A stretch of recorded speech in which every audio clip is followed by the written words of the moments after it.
Allora Luca, oggi siete riusciti a vincere questa partita per 3-1 contro l'Euromontaggi Group e vi siete assicurati il secondo posto in classifica giocando una buona pallavolo.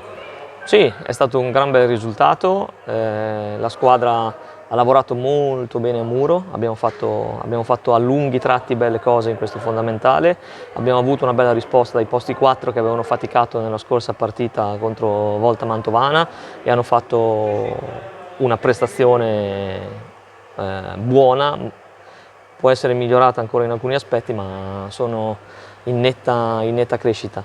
E quindi tutto sommato alla fine questa partita ci è servita per raggiungere il secondo posto e blindare il secondo posto, ma soprattutto ci è servita per trovare delle sicurezze che magari con Volta si erano un po' perse.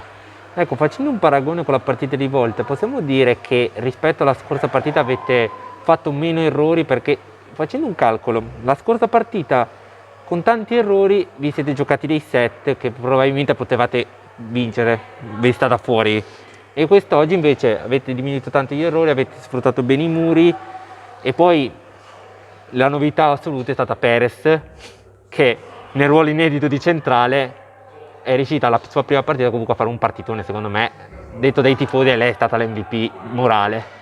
Perez la ringrazio per quello che ha fatto, perché ha dei problemi fisici e adesso si fermerà per curarsi, e ha tenuto botta stretto i denti fino a questo incontro e ci ha dato una mano pur fuori ruolo a portare a casa il risultato, visto che non potevamo utilizzare Livia Tresoldi perché questa partita a calendario era prima del suo arrivo.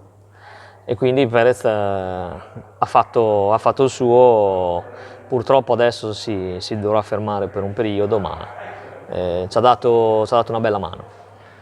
Però posso dirti che Livia comunque non era qui in campo, ma in impostazione come ha dato il suo apporto migliore, e posso dirti che è stata contenta della prestazione della tua squadra. Bene, poi tornando a quello che hai detto tu all'inizio sugli errori, oggi ne abbiamo fatti meno. Nella partita con Volta giocavamo contro una squadra che in ricezione è molto quadrata, quindi la nostra battuta per ottenere 5 ace è caduta poi in 15 errori, cosa che di solito non succede.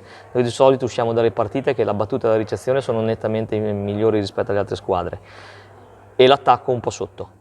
Contro Volta è successo il contrario, siamo stati sopra in attacco ma sotto in battuta e ricezione, e col differenziale di 3 errori fatti da loro e 6 ace ce la siamo giocata. Comunque giocare contro una squadra come Volta ci serve per crescere il nostro livello. Infatti comunque vada, era una partita che era diciamo una sorta di preannuncio ai playoff che si sarebbero svolti, che ovviamente voi avete la certezza già di chiudere al secondo posto e quindi sapete già che il 15 maggio, anche se Modena vincerà o sì, adesso gli altri si giocano terzo e quarto posto, noi siamo fuori da questa corsa, noi esatto, abbiamo il secondo posto e pensiamo all'avversario che probabilmente sarà Verona, esatto. Perché dall'altro lato del C2 non hanno più partite, quindi è già matematico dal primo al quarto posto. Esatto, siamo arrivati, ce li godiamo. E quindi parlando proprio di Verona, l'anno scorso voi avete giocato una sola partita ufficiale, un amichevole, quella del torneo Cercasì, e poi avete fatto una partita di campionato. Poi dopo, quando stava per arrivare il ritorno, si è interrotto tutto. Dal lato di gioco cosa ti aspetti, visto che la scorsa stagione avete vissuto delle partite un po' in difficoltà con loro? La prima partita è stata veramente bella, veramente bella. Nella seconda è stata una delle poche gare dove non abbiamo espresso il nostro gioco. Quindi se avessimo giocato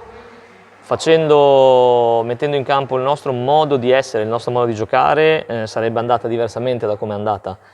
Quindi il rimpianto della partita dell'anno scorso è quello.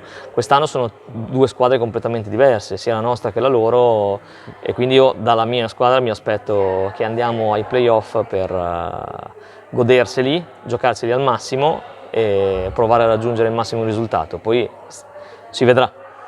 È quello che si augurano un po' tutti i tifosi di Volano. Grazie Luca e in bocca al lupo per i playoff. Crepi il lupo. Grazie a te.